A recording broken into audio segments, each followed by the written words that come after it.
اب میں گزارش کرتا ہوں محمد نوید مرزا صاحب وہ تشریف لائیں، اپنا مقالہ پیش کریں۔ National poet and visionary leader علامہ اقبال قومی شاعر اور صاحب بصیرت رہنما، اردو شاعری کو جس عظیم فلسفی کی فکری، آفاقی، سماجی، سیاسی، ملی، دینی، تاریخی، جمالیاتی، صوفیانہ اور جذبہ خودی سے آراستہ شاعری پر ہمیشہ ناز رہے گا، وہ بلا شبہ علامہ محمد اقبال ہی کی ذات باصفات ہے۔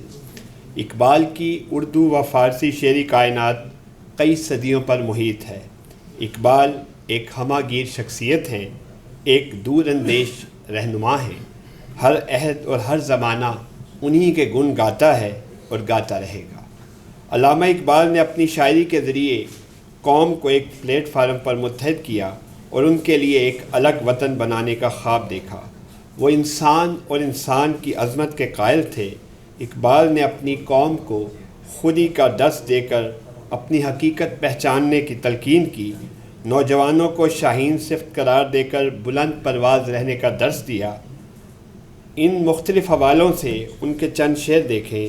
جوانوں کو میری آہ سحر دے، پھر ان شاہین بچوں کو بالوں پر دے، خدایا آرزو میری یہی ہے، میرا نور بصیرت عام کر دے، نہیں تیرا نشیمن قصر سلطانی کے گنبد پر، تو شاہی ہے بسیرا کر پہاڑوں کی چٹانوں میں۔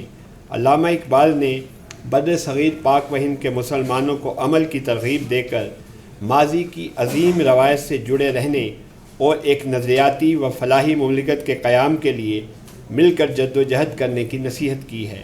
وہ فرد سے فرد کے تعلق کو ملت کے مقدر سنور جانے سے تعبیر کرتے ہیں اور عملی اقدامات کو زندگی کا اہم ترین حصہ قرار دیتے ہیں۔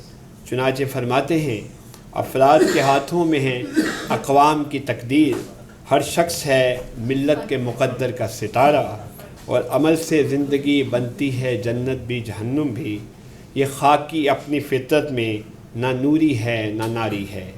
علامہ اقبال کی سیاسی بصیرت، علمی و فکری عظمت اور مسلمانوں کے لیے درد مندی کے جذبات ان کی شاعری میں جا بجا نظر آتے ہیں۔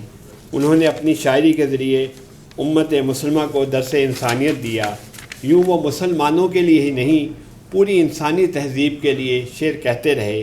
بقول بابائے اردو مولوی عبدالحق، اقبال بر صغیر کے ہی نہیں، بنی نو انسان کی لازوال تہذیب کے ایک برگزیدہ مفکر اور شاعر کی حیثیت سے یاد رکھے جائیں گے۔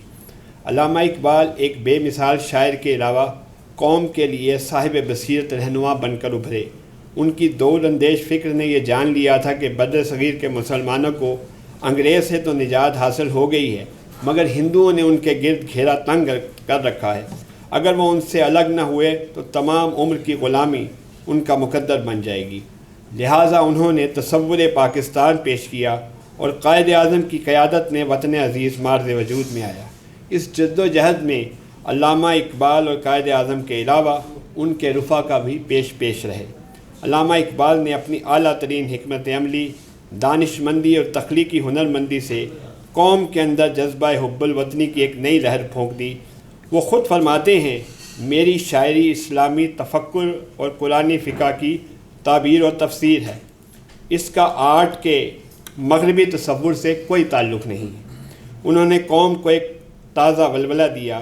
فرماتے ہیں، ایک ولولہ تازہ دیا میں نے دلوں کو، لاہور سے تا خاک بخارا و سمرقند۔ وہ قوم کو ایمان اور یقین کی نصیحت کرتے ہیں۔ غلامی میں نہ کام آتی ہیں شمشیریں نہ تدبیریں، جو ہو ذوق یقین پیدا تو کٹ جاتی ہیں زنجیریں۔ وہ عظمت انسان کے قائل ہیں اور دنیا سے عدم مساوات اور امیری غریبی کے فرق کو مٹانا چاہتے ہیں۔ لہٰذا کہتے ہیں، اٹھو میری دنیا کے غریبوں کو جگا دو، کاخ امراء کے در و دیوار ہلا دو۔ جس کھیت سے دہقاں کو میسر نہ ہو روزی، اس کھیت کے ہر خوشۂ گندم کو جلا دو۔ اقبال قوم کے سچے ہمدرد تھے، لہٰذا اپنے عہد کے شعراء سے بھی یہی توقع کرتے تھے کہ وہ قوم اور اس کے نوجوانوں کے لیے مشعل راہ بنے۔ لہٰذا اقبال ایک مقام پر فرماتے ہیں، شاعر قوم کی زندگی کی بنیاد کو آباد بھی کر سکتا ہے اور برباد بھی۔ اس ملک کے شعراء پر لازم ہے کہ وہ نوجوان قوم کے سچے رہنما بنیں، زندگی کی عظمت اور بزرگی کے بجائے موت کو بڑھا چڑھا کر مت دکھائیں، کیونکہ جب آرٹ موت کا نقشہ کھینچتا ہے اور اس کو بڑھا چڑھا کر دکھاتا ہے، اس وقت وہ سخت خوفناک اور برباد کن ہو جاتا ہے۔ یوں حضرت اقبال اپنی قوم اور اس کے نوجوانوں سے ہی نہیں بلکہ اپنے دور کے تخلیق کاروں اور شعراء سے بھی مخاطب رہے ہیں۔ وہ جانتے تھے کہ نظریاتی و انقلابی شاعری سے ہی قوموں کی تقدیر بدلی جا سکتی ہے۔ ایک مقام پر لکھتے ہیں، شاعر اپنے تخیل سے قوموں کی زندگی میں نئی روح پھونکتا ہے، قومیں شعراء کی دستگیری سے پیدا ہوتی ہیں۔ علامہ اقبال نے اپنی شاعری کے ذریعے پوری دنیا کے سامنے اپنا نقطۂ نظر پیش کیا۔ وہ قرآن پاک جیسی عظیم اور مقدس کتاب کی ابدیت، صداقت اور تعلیمات سے بخوبی بہرہ تھے۔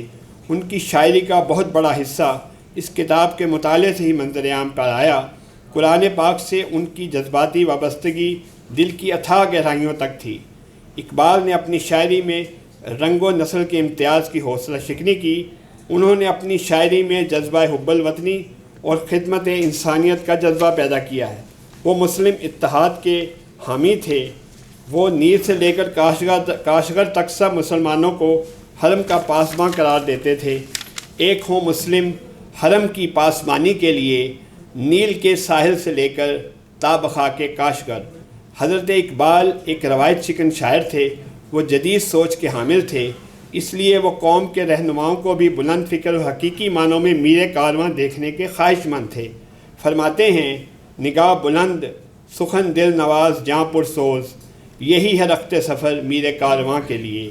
علامہ اقبال کے ویژن میں بہت کچھ تھا۔